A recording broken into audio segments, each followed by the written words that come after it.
నమస్తే. తెలంగాణ రాష్ట్ర వ్యాప్తంగా కూడా చూడొచ్చు వేడివేడిగా ఉన్నటువంటి రాజకీయ పరిస్థితుల వేళ ప్రస్తుతానికి మనము గాంధీ భవన్కి వచ్చాము. సో మరి ఈ రాష్ట్రంలో ప్రతిపక్షంలో ఉన్న వాళ్ళు అధికారంలో ఉన్న వాళ్ళ మీద అనేక మాటలు, అధికారంలో ఉన్న వాళ్ళు కూడా ప్రతిపక్షంలో ఉన్న వాళ్ళని కూడా అనేక మాటలు. సో మరి ఇది ఎటువైపు దారి తీస్తూ ఉన్నది సరే మాట్లాడే ప్రయత్నం చేద్దాం. కాంగ్రెస్ పార్టీ సీనియర్ నాయకురాలు, మహిళా నాయకురాలు ఇందిరా శోభ గారు ఉన్నారు. మేడం, ఏం చెప్తారు?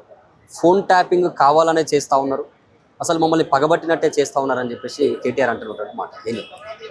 మిమ్మల్ని పగబడితే మీరు రేవంత్ రెడ్డి గారికి ప్రతిపక్షంలో ఉన్నప్పుడు మీరు చేసిన దానికి మేము నిజంగా కక్ష తీర్చుకోవాలంటే ఈ పాటికి మీ కుటుంబం అంతా కూడా చెంచల్గూడ జైల్లో, చెర్లపల్లి జైల్లో ఉండేటోళ్ళు. మేము అది చేయలేదు కదా.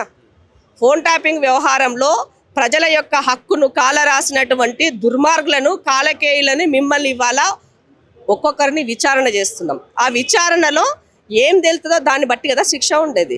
ఫస్ట్ దీనికి మూలం ఎవరు? ప్రభాకర్ రావు అని చెప్పినారు. ప్రభాకర్ రావుని అమెరికా నుంచి పట్టుకొచ్చారు. తర్వాత శ్రవణ్ రావుతో మాట్లాడినారు. వాళ్ళు ఇచ్చిన వాంగ్మూల నేపథ్యంలో ఎంక్వైరీ జరుగుతున్నది. దాంట్లో భాగంగానే హరీష్ రావుని పిలిచారు. హరీష్ రావు గారు కూడా ఈయన ఫోన్లో ఫోన్ ట్యాప్ చేసిరని నిన్న ఒక లీడర్ వీడియో చూస్తున్నాను నేను. సో ఆ ప్రకాష్ గారు చెప్పినట్టుగా మరి ఈయన కూడా ఫోన్ ట్యాప్ చేస్తున్నారు. మీరు ఆగమైతే, మీ బతుకులు ఆగమైతే రోడ్డుకు వస్తాయని చెప్పినారు కదా. మరి అట్లాంటప్పుడు మరి హరీష్ రావు గారు ఈ అవకాశాన్ని ఉపయోగించుకొని మీ మామని ఫోన్ ట్యాప్ చేసిండో లేదా బామార్ది చేపించిండో చెప్పు. అవకాశాన్ని వినియోగించుకొని నువ్వు కూడా ప్రభుత్వం పైన గత ప్రభుత్వం 10 సంవత్సరాలు ఉన్నప్పుడు ఇలా చేసిరు, మా మర్దలు కూడా చెప్పిందని ఒప్పుకో. అది వదిలేసి ఇవాళ రాజకీయ కోణంలో దీనిని మేము ప్రభుత్వంలో 10 సంవత్సరాలు చాలా చక్కగా ఉన్నాం, సత్య హరిచంద్రులకు ఉన్నాం. ఇవాళ ప్రతిపక్షం రాగానే పూర్తిగా మేము పరకాయ ప్రవేశం చేసేసినాం సత్య హరిచంద్రుని లెక్క. ఇవాళ మేము శుద్ధ పూసలము, మేము ఏం తప్పు చేయాలని మాట్లాడితే మీరు తప్పు చేయకపోతే ఇన్ని వేల కోట్ల రూపాయలు ఎక్కడ దోచుకొని ఏడ దాచిపెట్టారని అడుగుతున్నాం మేము మిమ్మల్ని. అంటే ముఖ్యమంత్రి గారు ఆల్రెడీ ఒకసారి దావోస్కు పర్యటన పోయి రావడం జరిగింది. అంటే ఎన్ని లక్షల కోట్ల రూపాయలు తీసుకొచ్చి తెలంగాణని ప్రపంచంలోనే ఒక ఉన్నత స్థాయిలో ఉంచుతానని చెప్పడం జరిగింది. ఇప్పుడు రెండోసారి దావోస్ పోవడం, అంటే ఈ మూడోసారి ఈ లక్షల కోట్ల రూపాయలు ఎక్కడ పోతున్నాయి? అసలు వాళ్ళు అంటున్నటువంటి మాట ఏంటంటే డైరెక్ట్ రేవంత్ రెడ్డి అన్నదమ్ములకు, వాళ్ళ కుటుంబానికి డబ్బులన్నీ వెళ్తున్నాయి, రాష్ట్ర ప్రజల జీవితాల్లో వీళ్ళు మొత్తం నాశనం చేసినటువంటి పరిస్థితి అంటా ఉన్నారు. ఇప్పుడు ఒక ప్రాజెక్ట్ని మనము ఎస్టాబ్లిష్ చేయడానికి టైం పడుతుంది. అక్కడికి వెళ్ళినప్పుడు అనుమతులు, పర్మిషన్లు, వాటికి సంబంధించింది ఈ రాష్ట్రంలో ఈ ప్రాజెక్ట్ని మీరు డెవలప్ చేయాలంటే మేము ఇస్తున్నటువంటి రాయితీలు ఇవి, దీని ద్వారా మీరు ఇంత ఎస్టాబ్లిష్ చేసుకోవచ్చు అన్నది ప్రైమరీగా కొన్ని వాళ్ళ ముందు పెడతారు, అఫీషియల్స్ ఆఫీసర్స్తో సహా. పెట్టినప్పుడు మీరు ఏం చేస్తారు? నీకు నచ్చితే నాతోన అగ్రిమెంట్ చేసుకుంటాం, ఎంఓయూ చేసుకుంటాం. ఆ ఎంఓయూ తర్వాత పూర్తిగా రాష్ట్రానికి వచ్చిన తర్వాత వాటిని ఎస్టాబ్లిష్ చేయడానికి టేక్ టైం. ఫస్ట్ టైం వెళ్ళినప్పుడు 48,000 కోట్లు అయితే, రెండోసారి ఉన్నప్పుడు 2,32,000 కోట్ల రూపాయలు. ఈసారి ఇంకా రేపటికి మనకు క్లారిటీ వస్తుంది. కాబట్టి ఇందులో ఎంత గ్రౌండ్ అయింది, ఏమైందని ఆల్రెడీ శ్రీధర్ బాబు గారు గతంలో ఒక 1 మంత్ క్రితం కూడా తను చెప్పడం జరిగింది. అగైన్ ఇవన్నీ కూడా మళ్ళీ రేపు ఎల్లుండో మీకు మీడియా ముఖంగా కూడా ఇవ్వబోతున్నాము. తెలుసుకోవాల్సింది ఏంటి అని అంటే, గాయి గత్తర చేసి సూటు బూట్ వేసుకొని 1,000 కోట్ల రూపాయలు నీ బామాడికి పోయి ఖర్చు పెట్టొచ్చిండు ఐటీ మంత్రిగా. ఏం తేలే. ఇవాళ రేవంత్ రెడ్డి గారు ఒక ఏమంటారు మామూలు ప్రాంతం నుంచి, గ్రామ స్థాయి నుంచి ఎదిగి ఒక ఏమంటారు తెలుగు మీడియం చదువుకొని వచ్చినటువంటి వ్యక్తి ఇంగ్లీష్ ఎట్లా మాట్లాడుతున్నాడు, ఎట్లా వీళ్ళని కమ్యూనికేట్ చేయగలుగుతున్నాడు, వీళ్ళని ఎట్లా మెప్పించగలుగుతున్నాడు, ఏ రాష్ట్రానికి పక్కన ఉన్న ఏపీకి కూడా కాకుండా తెలంగాణకి ఇన్ని నిధులను ఎట్లా చేయగలుగుతున్నాడు, ఇన్ని ప్రాజెక్ట్ ఎట్లా తెస్తున్నాడు అని ఒక అక్కసు వాళ్ళలో ఉన్నది. సో డెవలప్మెంట్ యాంగిల్ వాళ్ళకి అవసరం లేదు. ఆటంకవాదులుగా బీఆర్ఎస్ పార్టీ మిగిలిపోతుంది రాష్ట్రం. రేవంత్ రెడ్డి ముఖ్యమంత్రి గారిని ఇప్పుడు ఉన్నటువంటి కేటీఆర్ ఏమంటున్నాడంటే, రేవంత్ రెడ్డి వీడియోలు చిన్నపిల్లలు చూడొద్దు, ఒకవేళ చూస్తే ఆయన లెక్కనే మారిపోతారు, ఆయన పేరు నిజంగానే తొండలరెడ్డి పెట్టాలని చెప్పేసి చాలా పెద్ద సోషల్ మీడియాలో ట్రెండింగ్ గా మారినటువంటి అంశం. దీన్ని ఏం చెప్తారు? కేటీఆర్ ని మా కొండారెడ్డిపల్లికి రమ్మని చెప్పు. ఆయన అంటే వస్తే ఏం చేస్తారు అక్కడికి? ఆయనకి ఏం జరిగింది అన్న దానికి అది పద్ధతి ఏమన్నా? మనిషా? కామన్ సెన్స్ ఉన్నదా? సో కొండలరెడ్డా తొండలరెడ్డి అని మాట్లాడితే ఏ రెడ్డో చూపిస్తాం, నువ్వు కొండారెడ్డిపల్లికి రా అని అడుగుతున్నాం. ఆయన డైరెక్ట్ గా బెదిరింపులు అన్నట్ట, అంటే బీఆర్ఎస్ పార్టీ బెదిరింపులేనన్నా, అంటే ఇట్లా చేసుకుంటూ పోతే పాలన. మరి నేనేమంటున్నా, తొండలరెడ్డి అని పెట్టిండ్రు వాళ్ళ నాన్నని నువ్వు అవహేళనగా మాట్లాడి కింద ఉన్నటువంటి క్యాడర్ నవ్వుతుంటే నువ్వు నవ్వుతూ దానిని ఒక అసహనం వ్యక్తపరుస్తున్నటువంటి సందర్భంలో ముఖ్యమంత్రి గారిని అలా పట్టుకొని మాట్లాడొచ్చా? నువ్వు వాడు వీడని భాష మాట్లాడొచ్చా? వీడి చిల్లర భాష నువ్వు అనొచ్చా? మనం చెప్తూ ఉన్నప్పుడు దాన్ని మనం పాటించాలి. పాటించినప్పుడు ప్రజలు కూడా రిసీవ్ చేసుకుంటారు. సో అందుకే అంటున్నా, గొంగట్లో కూర్చొని తింటూ ఎంట్రుకలు వస్తున్నాయి అన్నట్టుగా నువ్వు నీ నాయన మాట్లాడిన భాష ఏంది? మీ నాయన భాష మాట్లాడినప్పుడు ఎడబండుకున్నావు, పక్కనే ఉన్నావు కదా మీ నాయన ప్రెస్ మీట్లా.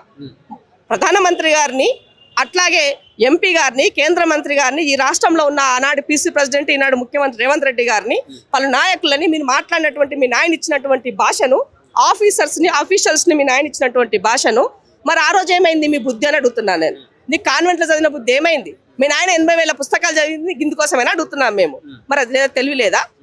ఇవాళ తొండలరెడ్డి అని మాట్లాడుతున్నావు, తొండలరెడ్డి అని తోడుక తీస్తాం రా నువ్వు కొండారెడ్డి పల్లికి అని చెప్తున్నావు. అంటే నేను ఏమంటున్నానంటే ఇప్పుడు ఒక పక్కనేమో రాష్ట్రంలో చాలా సమస్యలు ఉన్నాయి, కానీ ఒకరి మీద ఒకరు మాట్లాడుకోవడం కంటే అంటే ఎవరికి భయపడుతారు ఇంతకీ రాష్ట్రంలో?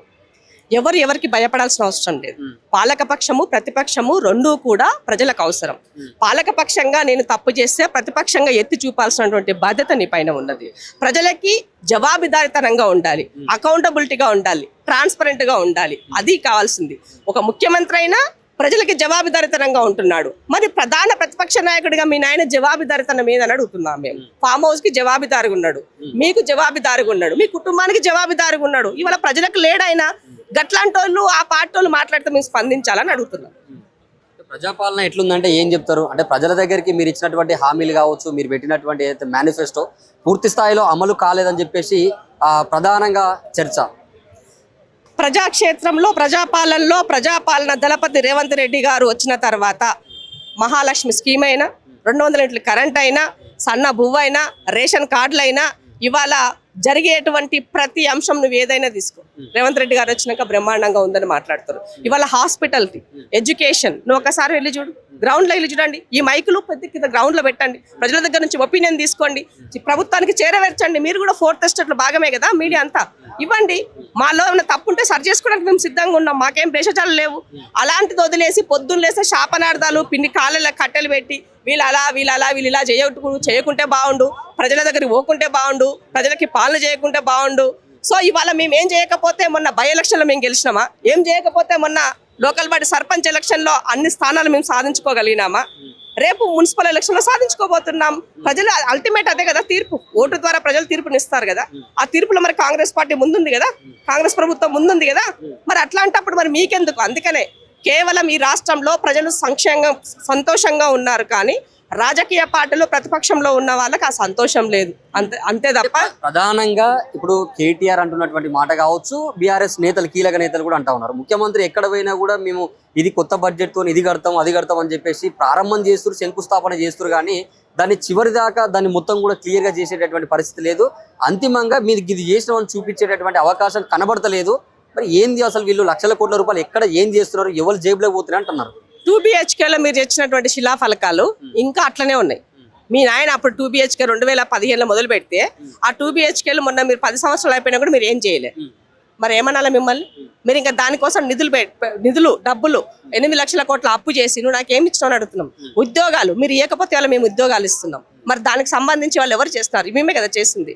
మరి మీకే మాట్లాడిన నైతిక హక్కు మీకు ఎక్కడ ఉన్నది? రేవంత్ రెడ్డి గారు ప్రతి నెల 6,000 కోట్ల రూపాయలు మీరు తెచ్చిన అప్పులకు కిస్తీ మిత్తి కడుతున్నాడు ఇవాళ. సో మీ అప్పులో మేము తీరుస్తున్నాం, కాంట్రాక్ట్లు మీరు పెండింగ్ పెట్టిన వాళ్ళు మేము తీరుస్తున్నాం. ఇవాళ ఇచ్చిన సంక్షేమ పథకాలు, మీ హయాంలో జరిగే సంక్షేమ పథకాలు, మేము వచ్చినాక జరిగే సంక్షేమ పథకాలు రెండింటినీ కూడా ఇవాళ ముందుకు తీసుకెళ్తున్నారు. ఎంత కష్టం ఉన్నా, ఆర్థికంగా ఎన్ని ఇబ్బందులున్నా, కేంద్రం మమ్మల్ని ఎన్ని ఇబ్బందులు పెట్టినా, ఈ రాష్ట్రంలో మీరు ఎన్ని రకాలుగా మమ్మల్ని తలనొప్పులు లేపినప్పటికీ కూడా ఎక్కడ ఏ ప్రాజెక్ట్ అంటే ఆ ల్యాండ్ అక్విజిషన్ దగ్గర మీరు ఎన్ని అడ్డుపుల్లలు వేసినా రేవంత్ రెడ్డి గారు ఎక్కడ వెనక్కి తగ్గకుండా బ్రహ్మాండంగా ఇవాళ ముందుకెళ్తున్నారు. సో మీ నాయనకి పాలన, ఈ రాష్ట్రాన్ని సివిల్ సర్వే చేయమని చెప్పి ఈ రాష్ట్రాన్ని మీ చేతిలో పెడితే మీ నాయన పెద్ద ఇంజనీర్ లెక్క ఇరిగేషన్ ఇంజనీర్ నేనే అని చెప్పేసి ఈ రాష్ట్రాన్ని ఇరిగేషన్ పేరు మీద అప్పుల కుప్ప చేసి వదిలేసిపోయినారు. ఇవాళ దాన్ని సరిచేసే పనిలో రేవంత్ రెడ్డి గారు తీసుకున్నారు, అవునా కాదా? కాబట్టి తెలంగాణ సమాజానికి మీలాంటి వాళ్ళు మీడియా కూడా ఎడ్యుకేట్ చేయాల్సినటువంటి అవసరం ఉంది. హరీష్ రావు పైన వచ్చినటువంటి ఏదైతే ఆ ఫోన్ ట్యాపింగ్ అంశం ఉన్నదో, సో దానికి సంబంధించి మొన్న సీటు విచారణ కూడా పోవడం జరిగింది. ఇది ఎన్ని అక్రమ కేసులు నా మీద పెట్టినా కూడా నేను భయపడను, కాంగ్రెస్ పార్టీకి త్వరలోనే మేము బుద్ధి చెప్పబోతున్నాం, ఇట్లాంటి అక్రమ కేసులు భయపడేది కాదు బీఆర్ఎస్ పార్టీ, మీ గద్దలు గులుస్తామని చెప్పేసి వాళ్ళలో వాళ్ళే మాట్లాడుతున్నట్టు మాట. దీనికి భయపడతారా?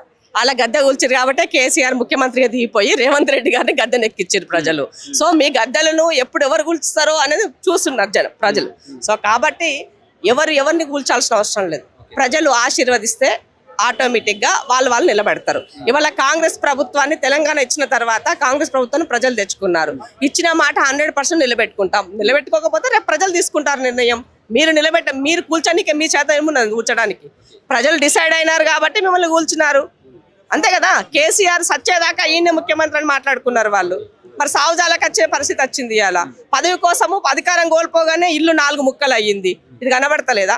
నీ చెల్లి అడిగే ప్రశ్నలకు సమాధానం చెప్పు.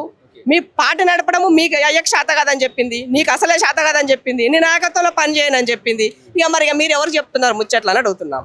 కాబట్టి దాచుకున్న డబ్బుతోటి రోజు ఇంత కూర్చొని మీడియాతో మాట్లాడుతూ 4 డబ్బులు ఖర్చు పెడుతూ మేమున్నామని చూపించుకొని బల ప్రదర్శన చేస్తున్నారు తప్ప బీఆర్ఎస్ పార్టీ వాటికి రాజకీయ నూకలు చెల్లబోతున్నాయి. పూర్తిగా రేపటి మున్సిపల్ ఎలక్షన్తో అది కూడా తేలబోతుందని చెప్పదలుచుకున్నాను.